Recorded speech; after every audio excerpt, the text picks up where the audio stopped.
Corona fighters पूर्व MIC सदस्य और सभा सेवी कमलेश अग्रवाल से दबंग न्यूज के संभागीय ब्यूरो चीफ आशीष वात्रे ने मुलाकात की। आइए दिखाते हैं कमलेश अग्रवाल से खास मुलाकात। नमस्कार दर्शकों, लॉकडाउन के रक्षक कार्यक्रम में आज हम मुलाकात करेंगे एमआईसी सदस्य कमलेश अग्रवाल जी से, जिन्होंने मिसाल कायम करी है अपने इस लॉकडाउन में गरीबों की सेवा करने के लिए।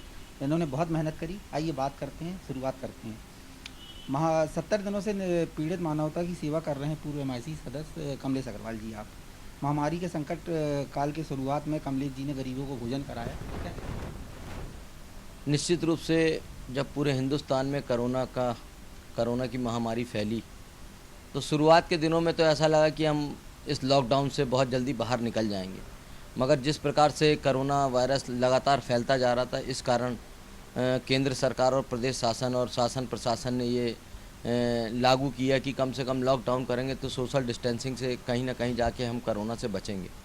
तो जब ऐसा देखने में आया कि 2-4 दिन तो ठीक है, जब लगातार 1 महीने 2 महीने का जब लॉकडाउन चालू हुआ तो लोगों को परेशानी का सामना करना पड़ा। आर्थिक रूप से भी परेशानी का सामना करना पड़ा, सामाजिक रूप से भी और धार्मिक रूप से भी। सब मंदिर बंद हो गए, आवागमन का साधन बंद हो गया। जो दिहाड़ी मजदूर थे, रिक्शे वाले थे, ऑटो वाले थे, हमारे कुली भाई थे, ये सभी लोग परेशान हो गए, क्योंकि इनकी रोज़ खाना रोज़ कमाने की स्थिति बनती थी। लेकिन जब हमने देखा कि इनकी स्थिति ख़राब हो गई है, तब हमने अपना रसोई का काम चालू किया, भोजन खिलाया, इनको अनाज बांटा और लगातार ये प्रयास करते रहे कि किसी भी प्रकार से कोई भी व्यक्ति भूखा ना सोए। लगातार हमारा ये प्रयास जारी रहा। भाई साहब, आपने इसके लिए एक रसोई की स्थापना भी करी रही, जिसमें आप स्वयं खाना पकाया करते थे और यही खाना गरीबों को बांटा जाया करा करता था। हमने 2 जगह रसोई बनाए थे। एक हमारी रसोई चल रही थी सिविल लाइन वार्ड में और एक रसोई हमारी चल रही थी बाईपास में। और सिविल लाइन में जो हमारी रसोई बनती थी, यहाँ के लोकल लोगों को हम भोजन देते थे। और जो हमारी बाईपास में रसोई बनी थी, निश्चित रूप से जो हमारे मज़दूर भाई आते थे, चाहे वो तेलंगाना से आ रहे हों, चाहे चेन्नई से आ रहे हों, चाहे गुजरात से आ रहे हों, कहीं से भी आ रहे हों, हमने उनकी स्थिति देखा। एक एक गाड़ी में कम से कम 100 आदमी ट्रकों में भर के आता था और बड़े परेशान होके आते थे। मगर हमने उनको वहाँ रुकवा के अस्थायी हमने एक रसोई बनाई थी, बढ़िया रुकवा के उनको भोजन पानी नाश्ता जो भी होता था उनको करवाते थे। चप्पल जूते जिनके पैरों में नहीं थे उनको चप्पल जूते पहनाए जाते थे, जिनके पास मास्क नहीं था उनको मास्क दिया जाता था।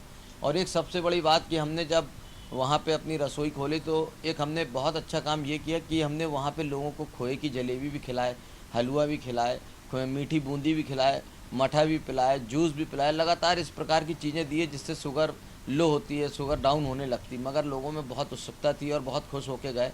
और लोगों ने ये भी कहा कि जबलपुर संस्कार धानी में हम लोगों को जो भोजन मिला वो कहीं नहीं मिला, क्योंकि जबलपुर निश्चित रूप से संस्कारों का शहर है। और जबलपुर में पूरे मैं तो सभी जितने हमारे सामाजिक सेवा करने वाले लोग हैं, एनजीओ से, उनको प्रणाम करता हूँ, नमन करता हूँ कि जिन्होंने इस इतनी वैश्विक महामारी में ऐसे लोगों की मदद की जिनको जबलपुर कभी भूल नहीं सकता। कमलेश जी, आपने कच्चे राशन के सामग्री के साथ साथ हरी सब्जियों का भी वितरण किया है, क्या उद्देश्य? क्योंकि ये देखने में आ रहा था कि जो हमारे गरीब भाई बहन हैं, जो घर से निकल तो सकते हैं मगर उनके पास पैसे का अभाव था।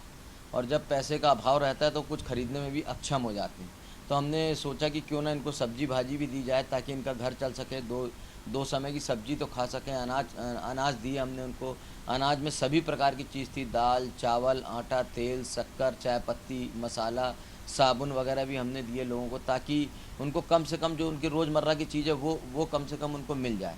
तो इससे कहीं पीड़ित मानवता की सेवा यदि आपको करना है तो आपको ये सब करना पड़ेगा। और अगर आदमी धरती पे आया है, क्योंकि हम सब जानते हैं कि आज के इस भौतिक युग में हर आदमी अपने लिए जी रहा है, मगर जो आदमी दूसरों के लिए जीता है निश्चित रूप से वही इंसान कहलाता है। तो हमने इस भावना को लेकर काम किया है और पीड़ित मानवता की सेवा की है।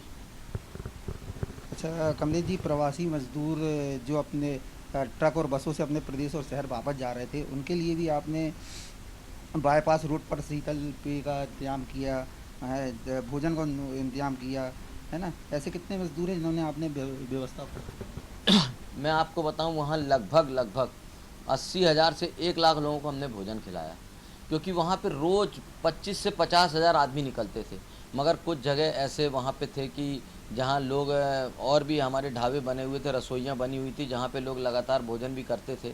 नर्मदा मिशन के द्वारा भी भोजन कराया जा रहा था, उसके बाद फिर हमारा ढाबा आता था। तो हमारी जो रसोई थी वहाँ पे रेगुलर 8 से 10 हज़ार आदमी भोजन करता था।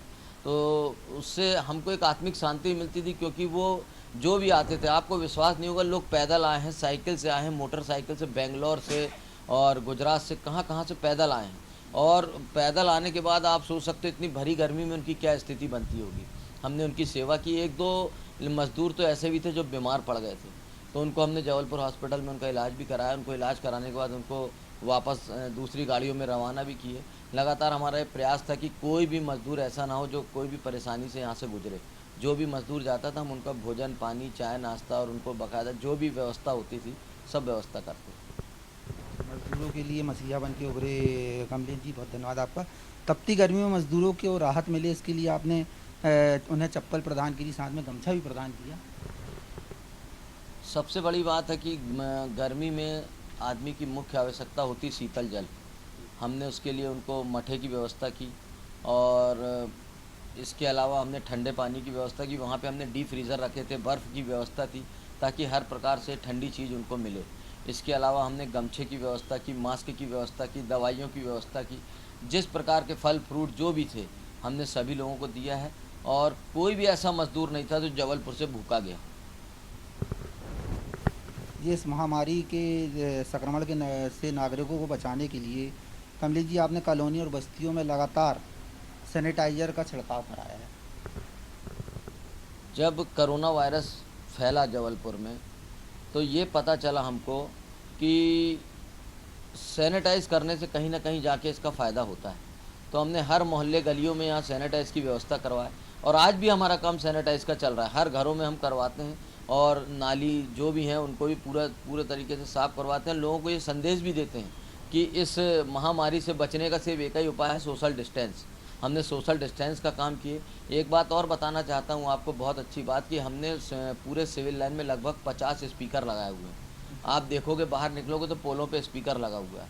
हम इनको सुबह शाम भजन सुनाते हैं पूरे सिविल लाइन वार्ड में, और जब ये भजन चलता है तो लोगों में एक आत्मबल बढ़ता है। मनोवैज्ञानिक के रूप में आप देखो तो जब कोई अच्छी चीज़ें सुनने को मिलती तो आदमी का मन उस चीज़ से दूर हटता है, क्योंकि कोरोना से आदमी बहुत घबरा गया था, डर गया था।